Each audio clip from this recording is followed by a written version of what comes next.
Hi every one. ഇത് മോൻ്റെ ബർത്ത്ഡേക്ക് നമ്മൾ ദുബായിലെ ക്യൂൻ എലിസബത്ത് ക്രൂസ് ഷിപ്പിൽ പോയായിരുന്നല്ലോ. അപ്പോൾ ഇത് ഡേ 1 നിങ്ങൾ കണ്ടിട്ടുണ്ടാവും എന്ന് വിചാരിക്കുന്നു. ഇത് അതിൻ്റെ കണ്ടിന്യൂവേഷനായിട്ട് ഡേ 2 ആണ്. അപ്പോൾ മോർണിംഗിൽ തന്നെ നമ്മൾ ബ്രേക്ക്ഫാസ്റ്റ് കഴിക്കാൻ പോവാണ് കേട്ടോ. അപ്പോൾ ഹസ്ബൻഡ് രാവിലെ തന്നെ സൈക്ലിങ്ങിന് പോയായിരുന്നു. ആള് സ്റ്റേക്കേഷന് വന്നെങ്കിലും ആള് സൈക്ലിങ് മുടക്കിയില്ല. അപ്പോൾ ആൾ സൈക്ലിങ്ങിന് പോയിക്കായിരുന്നു. അപ്പോൾ നമ്മൾ ബ്രേക്ക്ഫാസ്റ്റ് കഴിക്കാൻ പോയിക്കോ, നമ്മൾ അവിടെ ജോയിൻ ചെയ്യാമെന്ന് പറഞ്ഞായിരുന്നു. അങ്ങനെ നമ്മളും ഫ്രണ്ട് ജിനു, മക്കള്, ചേട്ടൻ അങ്ങനെ എല്ലാവരും കൂടിയിട്ട് നമ്മൾ ബ്രേക്ക്ഫാസ്റ്റ് കഴിക്കാൻ വേണ്ടിയിട്ട് റെസ്റ്റോറൻറ്റിലേക്ക് പോയിരുന്നിട്ടാ. അപ്പം ഞാനങ്ങനെ പോണ വഴിക്കുള്ള കാഴ്ചകളൊക്കെ നിങ്ങൾക്ക് കാണാൻ വേണ്ടിയിട്ട് എടുത്താണ് ഈ വീഡിയോ. അപ്പോൾ ബ്രേക്ക്ഫാസ്റ്റിനെ കുറിച്ച് പറയുകയാണെങ്കിൽ നല്ല അടിപൊളി വൈഡ് വെറൈറ്റി ഓഫ് അടിപൊളി സാധനങ്ങളുണ്ടായിരുന്നു കേട്ടോ. അപ്പോൾ നല്ല അടിപൊളി ബ്രേക്ക്ഫാസ്റ്റൊക്കെ നമ്മൾ കഴിച്ചു. അപ്പോൾ നിങ്ങൾ അതിൻ്റെ വിഷ്വൽസൊക്കെ കണ്ടിട്ട് വരും.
അപ്പോൾ നമ്മൾ ബ്രേക്ക്ഫാസ്റ്റൊക്കെ കഴിഞ്ഞ് നമ്മൾ പൂളിലേക്ക് ഇറങ്ങാമെന്ന് വിചാരിച്ചു. അപ്പോൾ അങ്ങനെ സ്വിമ്മിങ് സ്യൂട്ടൊക്കെ ഇട്ടു. എനിക്ക് നീന്താനൊന്നും അറിയില്ല, എന്നാലും സ്റ്റൈലൊന്നും കുറയ്ക്കണ്ടെന്ന് വിചാരിച്ചിട്ട് സ്വിമ്മിങ് സ്യൂട്ടൊക്കെ എടുത്തിട്ട് മക്കളും ഞാനും എല്ലാവരും റെഡിയായി നമ്മൾ പോവാനായിട്ട് ഇറങ്ങി കേട്ടോ. അപ്പോൾ അവിടെ എന്ന് വെച്ചിട്ടുണ്ടെങ്കിൽ ജിമ്മിൻ്റെ ഏരിയയും സ്വിമ്മിങ്ങിൻ്റെ പൂളിൻ്റെ ഏരിയയൊക്കെ തൊട്ടടുത്ത് തന്നെയാണ് കേട്ടോ. നമ്മൾ ഉദ്ദേശിച്ച പോലത്തെ ഒരു പൂളല്ല കേട്ടോ നമ്മൾക്ക് ക്യൂൻ എലിസബത്തിൽ കാണാൻ പറ്റിയത്. ഒരു കുഞ്ഞി പൂളാണ്. അപ്പോൾ ഇത് കണ്ടോ, നമ്മുടെ വെറൈറ്റിയാണ് കേട്ടോ. നമ്മുടെ ലിഫ്റ്റൊക്കെ അങ്ങനത്തെ സംഭവമാണ്. നമ്മൾ സാധാ ലിഫ്റ്റിൻ്റെ സംഭവങ്ങളല്ല. നമുക്കത് കണ്ടുപിടിക്കാൻ കുറച്ച് ബുദ്ധിമുട്ടാണ് കേട്ടോ ഏരിയയൊക്കെ. ഇതാണ് ഞാൻ പറഞ്ഞ ജിം ഏരിയ. അതിൻ്റെ ഒട്ടിപ്പുറത്തിൻ്റെ കുഞ്ഞി പൂളാണ് കേട്ടോ. നമ്മൾ സാധാരണ നമ്മൾ സ്റ്റേക്കേഷനൊക്കെ പോകുമ്പോൾ നല്ല അടിപൊളി വലിയ പൂളായിരിക്കുമല്ലോ. ഇത് നല്ല കുഞ്ഞിതാണ്. അപ്പോൾ അത് കണ്ടപ്പോൾ പിന്നെ നമുക്കത്ര ഇറങ്ങാനൊന്നും തോന്നില്ല. എന്നാലും പിന്നെ വന്നതല്ലേ ഡ്രസ്സൊക്കെ ഇട്ടിട്ട് വിചാരിച്ചിട്ട് ജസ്റ്റ് പിള്ളേർ ഒക്കെ ഇറങ്ങി. ഞാൻ ജസ്റ്റ് ഒരു വീഡിയോ എടുക്കാൻ വേണ്ടിയിട്ട് ഇറങ്ങിയെന്ന് മാത്രം. അത്ര നമ്മൾ കണ്ടപ്പോൾ തന്നെ നമ്മളുടെ മൈൻഡ് പോയി. മീൻസ് ഭയങ്കര കുഞ്ഞിതായിരുന്നു. നമ്മൾ ഷിപ്പിൻ്റെ ഇതെന്നൊക്കെ പ്രതീക്ഷിച്ച് പോയ അത്രയൊന്നും ഉണ്ടായിരുന്നില്ല കേട്ടോ. അങ്ങനെ അപ്പം മക്കൾക്ക് പിന്നെ കുഴപ്പമില്ലല്ലോ. എന്തായാലും അവർ നല്ല ഹാപ്പി ആയിട്ട് ഹസ്ബൻഡ് അവരെ വെള്ളത്തിൽ ഇറക്കിയിട്ടാണ്. അപ്പോൾ ഹസ്ബൻഡ് മാത്രമേ ഇറങ്ങിയുള്ളൂ, ധോണി ചേട്ടൻ ഇറങ്ങിയില്ല കേട്ടോ വെള്ളത്തിൽ. അപ്പോൾ ഞങ്ങളുടെ കൂട്ടത്തിൽ ആകെ നീന്താൻ അറിയണത് ഹസ്ബൻഡ് മാത്രമേ ഉണ്ടായിരുന്നുള്ളൂ. നമ്മളൊക്കെ വെറുതെ ഷോ ഓഫ് ആയിരുന്നു. അപ്പം ഞാൻ ജസ്റ്റ് ഇങ്ങനെ ഇവരവിടെ ജസ്റ്റ് വെള്ളത്തിൽ കളിച്ചപ്പോൾ ഞാനും വെറുതെ ഒന്ന് കാലൊക്കെ നനയ്ക്കാമെന്ന് വിചാരിച്ച് കുറച്ച് നേരം വെള്ളത്തിൽ ഇറങ്ങാമെന്ന് വിചാരിച്ച് ഇറങ്ങി. അപ്പോൾ നല്ല തണവായിരുന്നു കേട്ടോ. ഒന്നാമത് ഭയങ്കര തണവായിരുന്നു. അപ്പോൾ നമ്മൾ കുറച്ച് നേരം ഇവിടെ കളിച്ചിട്ട് പിന്നെ നമ്മൾ തിരിച്ച് റൂമിലേക്ക് പോയിട്ടോ. അപ്പോഴേക്കും പിന്നെ ചെക്ക് ഔട്ട് ചെയ്യാനുള്ള സമയമായി.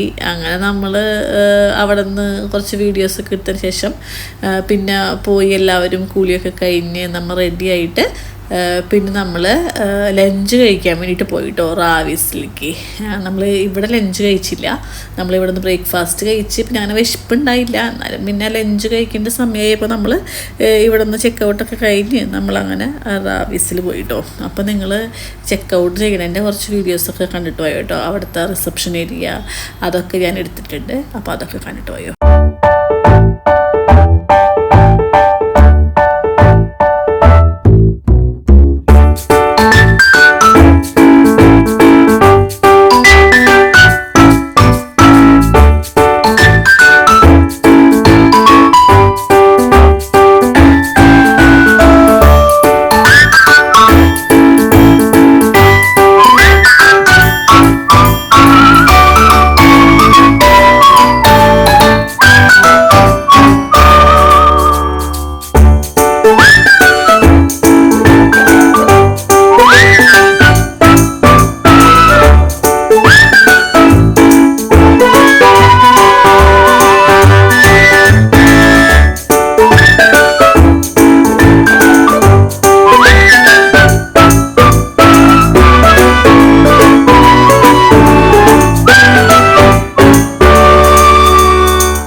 നമ്മുടെ വണ്ടിയിലാണ് പോയത്. പിന്നെ എന്താണ് ഇവരുടെ വണ്ടിയിൽ കയറിയെന്ന് എനിക്ക് മനസ്സിലാവില്ല. ഇടയ്ക്ക് ഞങ്ങൾ അങ്ങനെയാണ് കേട്ടോ. പിള്ളേരൊക്കെ ഒരു വണ്ടിയിൽ കയറും, ഞാനും ജിനും ഡോണി ചേട്ടനും ഒരു വണ്ടിയിൽ പോകും, അങ്ങനെ ചെയ്യാറുണ്ട്. പക്ഷേ ഇതിപ്പോൾ നമ്മൾ വീട്ടിലേക്കല്ലേ തിരിച്ചു പോയത്, എനിക്ക് എന്താണെന്ന് ഓർമ്മ കിട്ടണില്ലേ. ഇപ്പോൾ നോക്കുമ്പോൾ ഇവരുടെ വണ്ടിയിൽ ഞാൻ കയറിയിരിക്കുന്നുണ്ട്.